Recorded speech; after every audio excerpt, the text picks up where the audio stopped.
Hello दोस्तों, आज है 27 जुलाई 2020। आज के जितने भी इंपॉर्टेंट करंट अफेयर्स के क्वेश्चन बनेंगे उनका डिस्कशन इस वीडियो के अंदर करेंगे। क्वेश्चन नंबर फर्स्ट, भारत के किस राज्य को हाल ही में डिजिटल अर्थव्यवस्था मिशन के गठन को मंजूरी दी?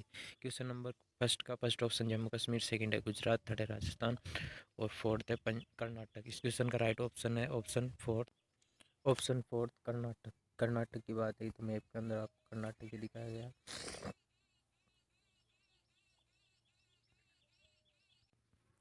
कर्नाटक की राजधानी बेंगलुरु है, जिसे इलेक्ट्रिक सिटी भी कहते हैं। वहाँ पर इलेक्ट्रिक का पूरा काम होता है, इसलिए इलेक्ट्रिक सिटी कहते हैं। राज्यपाल वजूभाई वाला है। सीएम है BS येदियुरप्पा। नेशनल पार्क है वहाँ के बांदीपुर, नागरहोल, बन्नेरघट्टा। ये कर्नाटक के इम्पोर्टेंट नेशनल पार्क है। और कर्नाटक के अंदर विधानमंडल, 20 विधानमंडल, जिसके अंदर विधानसभा, विधान परिषद की 75, विधानसभा की 225 सीटें, लोकसभा की 12, राज्यसभा की 25 सीटें हैं। और कन्नड़ या कर्नाटक के तट को कल मैंने एक वीडियो डिस्कस करा था, पश्चिमी तट, इसके बारे में कर्नाटक के तट का विस्तार किया बताया था। कन्नड़ या कर्नाटक के तट को कर्नाटक के तट को कन्नड़ या कन्नाडा का तट कहते हैं। इसका विस्तार गोवा से लेकर कर्नाटक के न्यू मैंगलोर तक कर्नाटक तट का विस्तार है। इसका प्रमुख बंदरगाह है, भारत का प्रमुख बंदरगाह कन्नड़ तट का विस्तार है, जो गोवा से न्यू मैंगलोर तक है। न्यू मैंगलोर कर्नाटक के तट पर एक प्रमुख बंदरगाह है, जिसे भारत का कोपी बंदरगाह कहते हैं। कर्नाटक के तट पर शरावती नदी, नेत्रावती नदी, काली नदी आदि अरब सागर के अंदर जाके मिलती है। और शरावती नदी पर भारत का सबसे ऊंचा जलप्रपात जोग जलप्रपात स्थित है। जोग जलप्रपात, इसके अलावा यहाँ पर घेरसोपा जलप्रपात, महात्मा गांधी जलप्रपात और राजा रानी जलप्रपात भी स्थित है कर्नाटक के अंदर। और कर्नाटक का पठार है, जो कर्नाटक के पठार को कावेरी नदी है, जो दो पार्ट में डिवाइड करती है कर्नाटक का पठार। एक है न्यू मैंगलोर का पठार, एक है मैसूर का पठार। मैसूर का पठार है जो चंदन के वृक्षों के लिए प्रसिद्ध है। इस प्रकार कर्नाटक के अंदर चंदन का वृक्ष सर्वाधिक मिलता है और कॉफी का सर्वाधिक उत्पादन कर्नाटक के अंदर होता है। कर्नाटक के अंदर कर्नाटक, आंध्र प्रदेश और महाराष्ट्र, इन तीन के अंदर एक दक्कन पठार है, जो त्रिभुजाकार पठार है, जिसका सर्वाधिक विस्तार महाराष्ट्र के अंदर है, त्रिभुजाकार पठार। और इसके अंदर ब्लैक सॉइल्स, जो कि महाराष्ट्र के अंदर पाई जाती है। और महाराष्ट्र में कांस का पठार है, जो मैंने कई बार बताया इंपॉर्टेंट है। यूनेस्को ने इसे 2016 में शामिल किया गया था विश्व विरासत सूची में। तो कर्नाटक के इंपॉर्टेंट करंट अफेयर्स क्वेश्चन क्या बनते हैं? कर्नाटक राज्य सरकार ने मेक संदेश ऐप लॉन्च किया है। और कर्नाटक राज्य सरकार ने ऑनलाइन कक्षाओं पर प्रतिबंध भी लगा दिया अभी। और कायेगा न्यूक्लियर पावर प्लांट लॉन्च करा है। कायेगा न्यूक्लियर पावर प्लांट लॉन्च करा कर्नाटक राज्य सरकार ने। कर्नाटक के अंदर घर पर निगरानी मोबाइल ऐप भी लॉन्च करा। कर्नाटक राज्य सरकार ने 18 जून को मास्क दिवस भी मनाया है। ये इंपॉर्टेंट है, जो एग्जाम में पूछने की बहुत ज़्यादा संभावना है। कर्नाटक राज्य सरकार ने ब्लू बुखार क्लिनिक स्थापित करने की भी घोषणा की है। और कर्नाटक राज्य सरकार ने बुनकरों के लिए नेकरा सम्मान योजना शुरू करी है। नेकरा सम्मान योजना भी शुरू करी है बुनकरों के लिए। और छिपकली की एक नई प्रजाति कर्नाटक के अंदर पाई गई है, जिसका नाम है सिताना थर्पारेसिस। और कर्नाटक राज्य सरकार ने डिजिटल अर्थव्यवस्था मिशन को गठन की मंजूरी दी है। अब क्वेश्चन नंबर सेकंड, किस देश ने भारत के खिलाफ पंजाब रेफरेंडम 2020 कर का समर्थन करने से इनकार कर दिया। क्वेश्चन नंबर सेकंड का फर्स्ट ऑप्शन रूस, सेकंड अमेरिका, थर्ड है कनाडा, फोर्थ है चीन। इस क्वेश्चन का right option third Canada. Canada की बात आती तो ये उत्तरी साउथ अमेरिका का एक देश है, जिसकी राजधानी क्या है? कनाडा की राजधानी है ओटावा। ये उत्तरी भाग में स्थित है और यहाँ की मुद्रा है कैनेडियन डॉलर। और सम्राट है एलिजाबेथ द्वितीय, PM है जस्टिन ट्रूडो। ये कनाडा है, जो कि अटलांटिक से प्रशांत महासागर तक और उत्तर में आर्कटिक महासागर तक फैला हुआ है। यहाँ के विधानमंडल का नाम है संसद, भारत की तरह। उस सदन को यहाँ पर सीनेट कहा जाता है, जबकि निम्न सदन को हाउस ऑफ कॉमन्स कहा जाता है। House of commons. Question number third, हाल ही में भारत और पाकिस्तान में जो पहले करगिल युद्ध हुआ था, करगिल विजय दिवस कब मनाया गया? क्वेश्चन नंबर फर्स्ट का ऑप्शन 26 जुलाई, सेकंड है 24 जुलाई, थर्ड है 25 जुलाई और फोर्थ है 27 जुलाई। इस क्वेश्चन का राइट ऑप्शन है ऑप्शन फर्स्ट 26 जुलाई। ये 20वां करगिल दिवस मनाया गया। ये भारत और पाकिस्तान में 26 जुलाई 1919 को ये करगिल विजय दिवस चला था, जो कि 20 दिनों के अंदर चला, 60 दिन तक चला था ये करगिल। इस विजय की उपलक्ष्य में ये करगिल विजय दिवस मनाया जाता है, जो कि 26 जुलाई को हर साल मनाया जाता है। अब इसको 20 साल पूरे हो गए करगिल विजय दिवस को मनाते हुए। क्वेश्चन नंबर 4, जारी इंटरनेट स्पीड रैंकिंग में भारत का कौन सा स्थान है? क्वेश्चन नंबर 4 का first option 114, second 115, third 128, fourth 129। Question का राइट ऑप्शन है ऑप्शन 4 129। इस स्पीड जारी स्पीड रैंकिंग के अंदर टोटल 187 देश थे, जिसके अंदर इंडिया की रैंक 129 पर आई और फर्स्ट और सेकंड नंबर पर है साउथ कोरिया और सेकंड नंबर पर है नॉर्वे।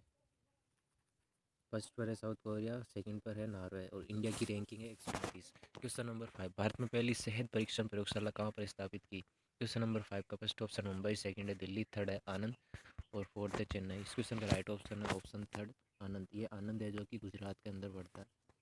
आनंद है जो कि आनंद मिल्क यूनियन लिमिटेड ने स्थापित किया। ये आनंद मिल्क लिमिटेड के है अमूल दूध की फुल फॉर्म, आनंद मिल्क यूनियन लिमिटेड। इन्होंने ये गुजरात के अंदर आनंद में सेहत परीक्षण प्रयोगशाला स्थापित की है। इसकी FSSI के इसके अंदर FSSI के टर्म और कंडीशन इस पर लागू होंगे। जो सेवा और शर्तें लागू होगी वो इस सेहत परीक्षण प्रणाली पर होगी। ये अब FSSI ए की बात है, ये तो इसकी फुल फॉर्म क्या है? Food safe and standard authority of limited. इसका हेडक्वार्टर, इसकी स्थापना कहाँ हुई थी? नई दिल्ली, जिसका यहाँ पर हेडक्वार्टर स्थापना हुई थी अगस्त 2011 के अंदर। Food safety service and authority limited. अब आनंद है जो गुजरात के अंदर, गुजरात की बात है तो गुजरात की राजधानी गांधीनगर। गुजरात की बात है तो गुजरात की राजधानी गांधीनगर। इसका गठन 1 मई 1960 को हुआ था और राज्यपाल आचार्य देवव्रत थे। विधानमंडल एक सदनीय है। इसके अंदर विधानसभा की सीटें है 182 और राज्यसभा की 11 और लोकसभा की 26 सीटें। यहाँ के CM है विजय रूपाणी। ये भारत में स्थित एक राज्य है। गुजरात का हाईकोर्ट गुजरात के अंदर लगता है। ये एक उत्तर पश्चिम में स्थित राज्य है जिसकी अंतर्राष्ट्रीय सीमा पाकिस्तान से लगती है और इसके मध्य प्रदेश उत्तर और उत्तर पूर्व में स्थित राज्य है। मध्य प्रदेश यहाँ पर उत्तर और उत्तर पूर्व में स्थित राज्य। महाराष्ट्र इसके यहाँ पे दक्षिण में है। अरब सागर है जो कि इसके दक्षिण पश्चिमी सीमा बनाता है। अरब सागर इसकी दक्षिणी पश्चिमी सीमा बनाता है और इसके दक्षिण में दादर और नागर हवेली स्थित है यहाँ पर।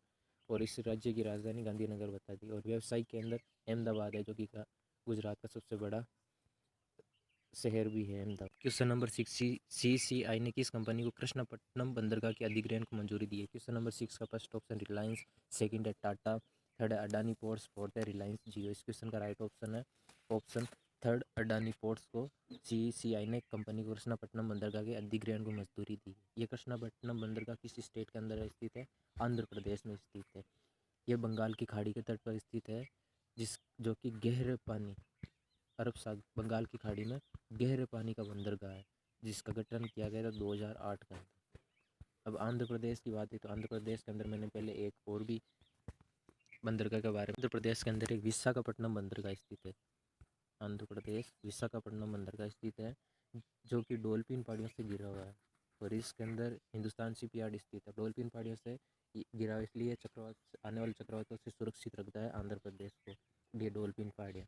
और आंध्र प्रदेश को तट को मैंने बताया था गोलकोंडा तट या उत्तरी तट कहते हैं, जिसका विस्तार गोदावरी डेल्टा से पुलिकट झील से लेकर गोदावरी डेल्टा तक इस गोलकोंडा तट या उत्तरी सरकार, जिसे आंध्र प्रदेश तट को कहते हैं, का विस्तार है। क्वेश्चन नंबर 7, हाल ही में किस केंद्र शासित प्रदेश ने कोविड-19 से मरने वाले व्यक्ति के परिजनों को वित्तीय सहायता देने की घोषणा की? क्वेश्चन नंबर 7 का फर्स्ट ऑप्शन है दिल्ली, सेकंड अंडमान निकोबार, थर्ड है पुडुचेरी, फोर्थ है तमिलनाडु। इस क्वेश्चन का राइट ऑप्शन है ऑप्शन थर्ड पुडुचेरी। अब पुडुचेरी की बात है तो ये इसका पहला नाम था पांडिचेरी। पुडुचेरी का पहला नाम था पांडुचेरी।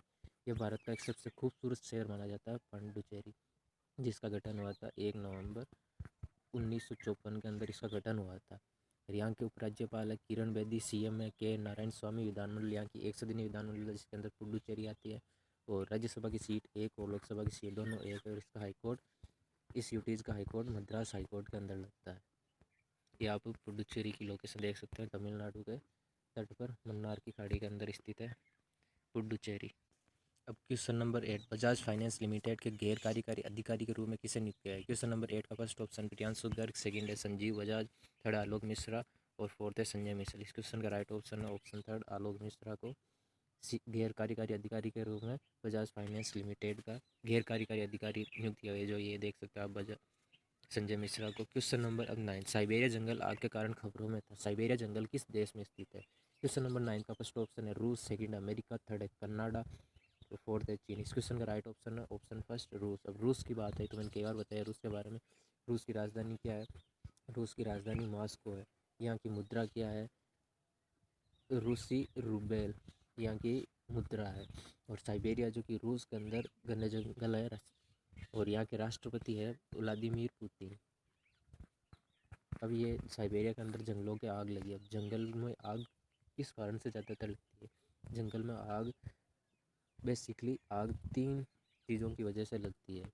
पहला है आग ईंधन, ईंधन के अंदर पेट्रोल, डीजल या अदर कोई जो नेचुरल अदर कोई जो अर्थ के अंदर से बाहर निकालते हैं वो। तब जब आग लगने के 3 प्रमुख चीज़ें, एक है ईंधन, सेकंड है ऑक्सीजन O2, और थर्ड है गर्मी। बेसिकली ये आग गर्मियों के अंदर ज़्यादा लगती है।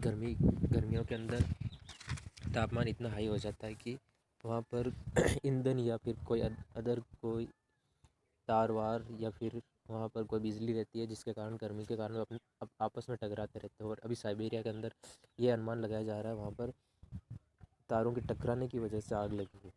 ये आपस में जब टकराते हैं तो इनमें चिंगारी उत्पन्न होने के बाद में ये ईंधन के या अदर कोई चीज़ या ऑटो के संपर्क में आने के बाद ये आग पकड़ लेती है, जिसके कारण ये आग विकराल रूप ले लेती है और इससे कारण बड़ी मात्रा में आग लगती है। अभी साइबेरिया के अंदर ये घटना देखी गई 1933 के बाद। अब तक ये सबसे भीषण आग बताई जा रही है साइबेरिया के घने जंगलों के अंदर 1933 के बाद। अब क्वेश्चन नंबर 10, ये आप देख सकते हैं रूस के साइबेरिया में वाइल्ड फायर 2020 में अब तक के ग्रीस का आकार के सबसे बड़े क्षेत्र में जल चुके हैं। और ग्रीन पीस रूस ने उपग्रह डेटा का उपयोग करते हुए अनुमान लगाया कि जनवरी से जुलाई के मध्य तक रूस के जंगलों और खेतों में 19 मिलियन हेक्टर खेत जल गए। 19 मिलियन हेक्टर, 47 मिलियन एकड़, और वे ग्रीस देश की तुलना में आकार में 13 मिलियन हेक्टर से अधिक है। रूस के साइबेरियन जंगल और जंगल की आग कुछ तो बता रहे बिजली की वजह से, और दूसरे को नदी किनारे कैंप फायर द्वारा 10 मिलियन हेक्टर में कवर किया गया बिजली। ये टोटल है एरिया कवर करा है बिजली ने 10 मिलियन हेक्टर। अब क्वेश्चन नंबर 10, भारत में कब तक 60% अक्षय ऊर्जा के लक्ष्य को निर्धारित किया गया? क्वेश्चन नंबर 10 का फर्स्ट ऑप्शन 2021, सेकंड है 2022, थर्ड है 2030, फोर्थ है 2024। इस क्वेश्चन का राइट ऑप्शन ऑप्शन थर्ड 2030। अब भारत में अक्षय ऊर्जा ने जो 60% अक्षय ऊर्जा को लक्ष्य को निर्धारित 2030 तक करा। तो अक्षय ऊर्जा के बारे में बात होती है। अक्षय ऊर्जा में वे सारी ऊर्जाएं आती है जो प्रदूषणकारी नहीं होती है, जिनसे क्या बेसिकली प्रदूषण नहीं फैलता है, वह ऊर्जाएं आती है। इस ऊर्जा के अंदर कौन कौन सी ऊर्जाएं आती है मेनली, और ये इनका सोर्स है जो कभी इनका डिक्के नहीं होता, मतलब ये कभी से नहीं होता है। इनका सोर्स होता है, इनका पुनर्भरण हो सकता है या फिर रिसाइकलिंग हो सकती है। अक्षय ऊर्जा को रिसाइकलिंग भी किया जा सकता है और कभी डिस्ट्रॉय नहीं होती है। इस अक्षय ऊर्जा के अंदर कौन कौन सी ऊर्जा आती है? सौर ऊर्जा, पवन ऊर्जा, जल विद्युत ऊर्जा, जवार से प्राप्त ऊर्जा, जैव ईंधन और बायोगैस से प्राप्त ऊर्जा। बायोगैस का मेन घटक होता है CH4, जिसे मीथेन कहते हैं। ये सारी ऊर्जाएं जो कि अक्षय ऊर्जा के अंदर आती है, ये जो कि नवीनीकरण ऊर्जा के अंदर आती है, जो मैंने सारी ऊर्जाएं बताई, सौर ऊर्जा, पवन ऊर्जा, जल विद्युत ऊर्जा, ज्वार से प्राप्त ऊर्जा, बायोगैस, जैव ईंधन। और ये इनका उद्देश्य, अक्षय ऊर्जा का मेन उद्देश्य क्या है? ये वैश्विक गर्मी मतलब ग्लोबल वार्मिंग व जलवायु परिवर्तन को कम करने के लिए अक्षय ऊर्जा के लक्ष्य को निर्धारित किया है। ग्लोबल वार्मिंग के अंदर मुख्य गैस ग्लोबल वार्मिंग के अंदर अक्षय ऊर्जा के लक्ष्य को निर्धारित किया गया है। जलवायु परिवर्तन के बचाने के लिए ग्लोबल वार्मिंग के अंदर कौन सी गैसें आती है? जो हरित गृह गैसें भी कहते हैं जिन्हें, जो मैंने पीछे की वीडियो में बताई है, जिनके अंदर मेनली बेसिकली गैसें आती है CO2, CH4, NO2, जलवाष्प, ओजोन, क्लोरोफ्लोरोकार्बन, जिसे शॉर्ट में CFC कहते हैं।